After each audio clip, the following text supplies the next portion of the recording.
everybody, this is Rosa Sharon, and I'm back again with another book review. I just recently read V.C. Andrews' Forbidden Sister, and actually this is the first in an all-new series. And it ends happily enough, but knowing V.C. Andrews' series as I do, I'm pretty sure that there are at least 2 others in the series that unfortunately I'm not going to be able to get. But this gave me a very satisfactory conclusion. And it's so interesting. She always goes into these very unstable households where she talks about classism, but of course there's also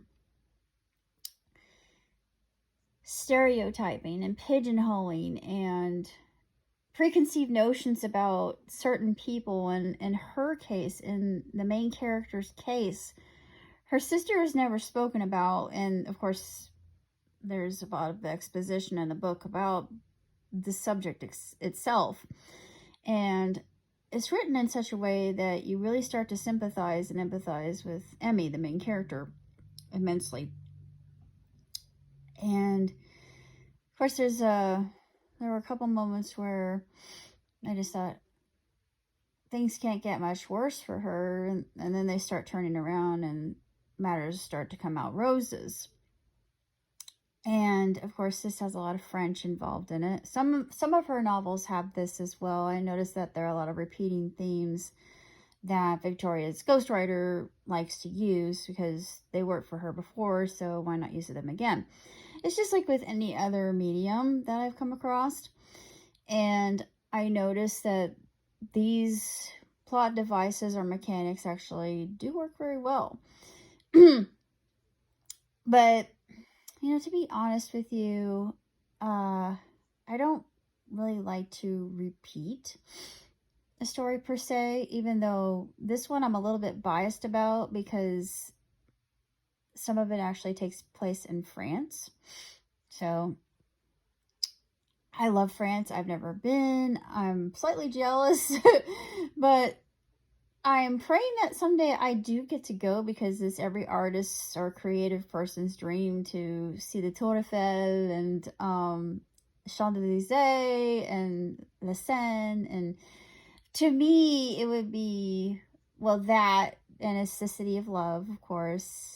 Edith Piaf saying La Vie en Rose, which is one of my favorite things. Ne je regrette rien. And, you know, I love that. I don't regret anything. I am like Piaf in that respect. I regret nothing now at this point in time in my life. And I can only look forward positively.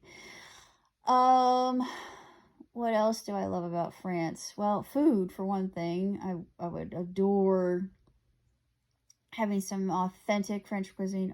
I've had authentic French cuisine before, but never from France. So I think that would be very special. I would like to use my moderate French skills, maybe hopefully improve. I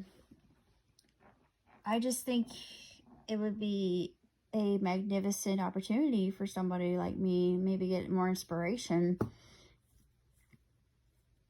And not only that, but you got the Louvre right there, and there's so much history. And of course, as a Miraculous fan, that's the obvious thing. I am obsessed with Miraculous. And not only that, but Code Lyoko was created there, which is another one of my favorite shows.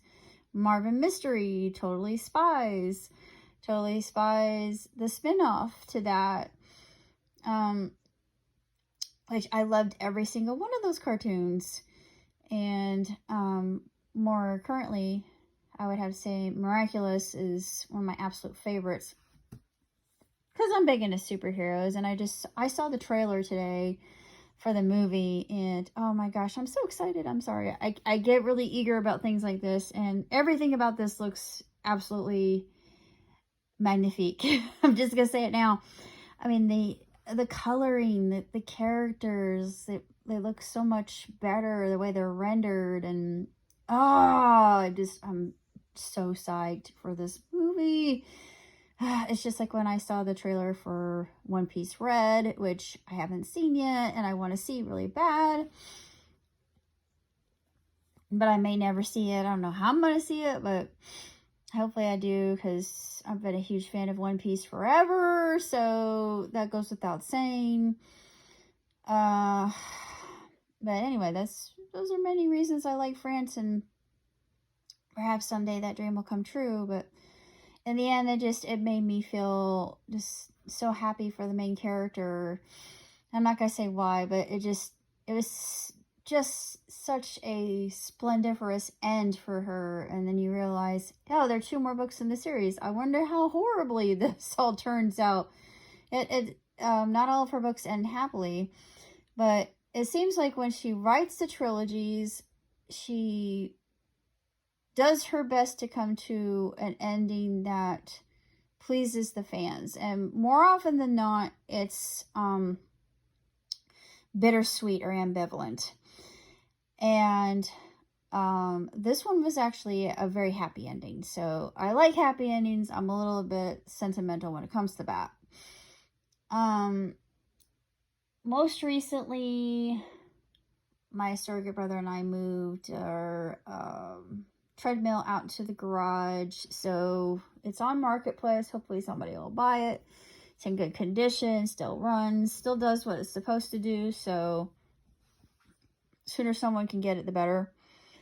My roll top desk is in my room. Huzzah! So pretty soon I'm going to put my setup in that room, and all shall be well, actually. But other than that, I really don't have an awful lot to say, other than I've been watching Sonic Prime, which I absolutely love. I'm going to be watching Blade Runner, and of course there's a new 7 Deadly Sins movie that just came out. I've watched the first one that came out. This is the second one. This is The Grudge of Edinburgh. So I'm excited to see who the Grudge really is. And I love 7 Deadly Sins, have for a long time. So yeah, it looks good. So I'm really, really excited. And then of course, I have had BoJack Horseman requested to me ad nauseum. So I thought, you know what? I'm going to watch it. I got a lot of things to watch on my list, but that is one of them. And it's very much similar to me, like Tuca and Birdie. I don't know if the same creator was involved with Tuca and Birdie, but it has the same kind of vibe. Although I think as a whole, Tuca and Birdie is a lot lighter fare. It does deal with a lot of topics that normal cartoons would never breach in the West, which I find extremely satisfying and very refreshing. And I think such things should be divulged and discussed and given the opportunity to be told in a medium like that. Yeah, but other than that, I think that so far as animation is concerned, I've been watching clips of the remade Urusei Yatsura.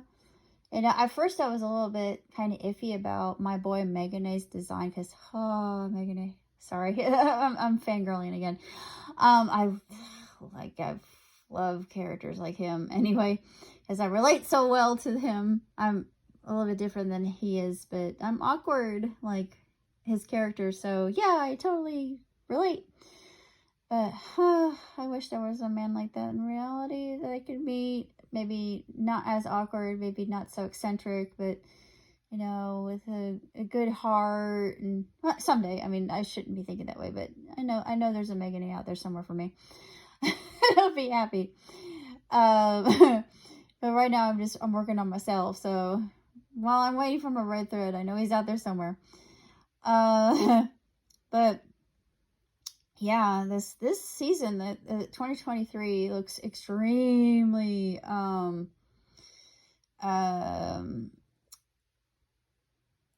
it looks really fantastic as far as animation is concerned. It looks really good as far as movies are concerned. So I'm thinking that this year is going to be a whiz bang year as far as cinema is concerned. So I am one happy cinema buff. Other than that, I have a few more things that I'm working on. So stay tuned, and I will keep you up to date as soon as those things actually occur. But right now, it's everything's kind of up in the air. So it's just kind of wait and see what happens and roll with the punches and rolling like water. So until next time, live on prosper.